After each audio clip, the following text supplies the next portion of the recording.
বাড়িতে এসে মনে হইল যে আজকে আমাদের পাশের বাড়ির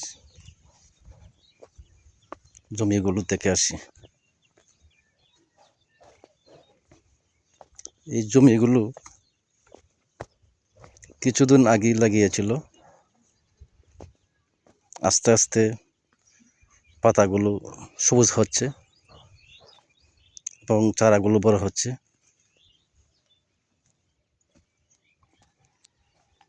গ্রামের কৃষক অনেক কষ্ট করে প্রথমে জমি চাষ করার পরে জৈব সার, রাসায়নিক সার দিয়ে চারাগুলো লাগায়।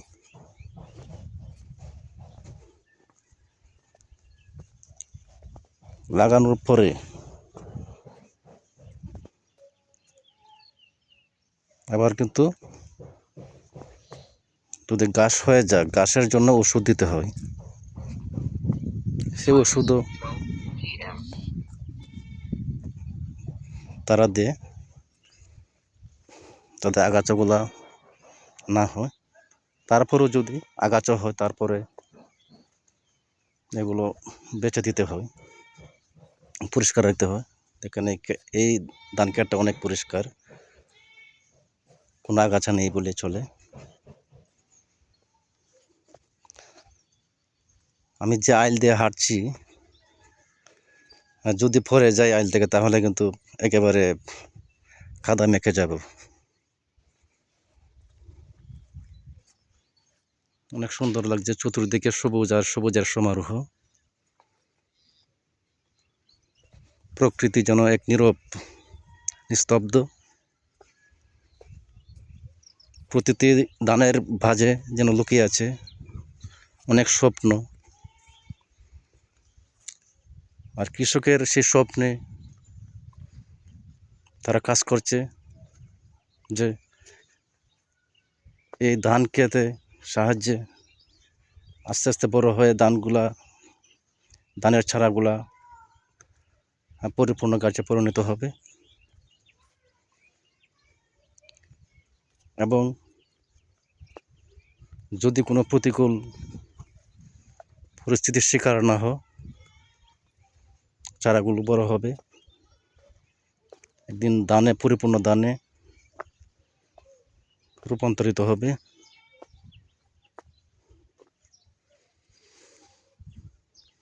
খুব সুন্দর লাগছে, অনেক সুন্দর।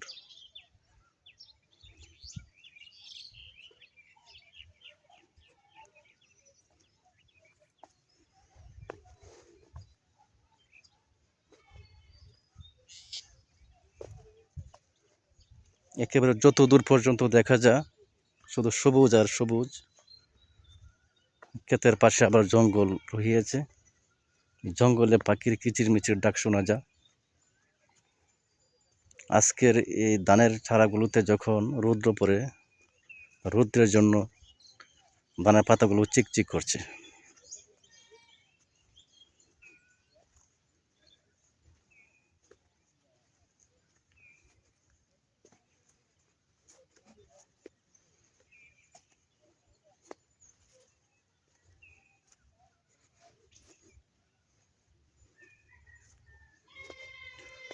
অনেকেই জমি আগাছাগুলো পরিষ্কার করছে,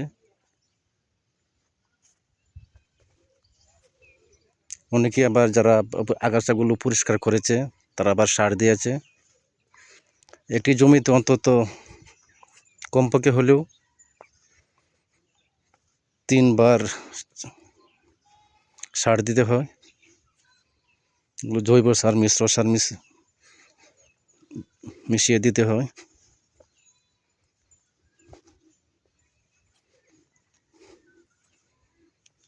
যার দরুন এই ধানের চারাগুলো সতেজ আকার ধারণ করে খুব সুন্দর হয়।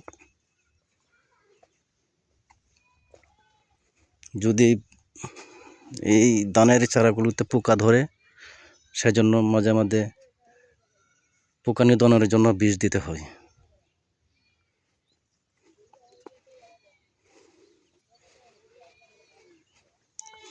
আশা করি যে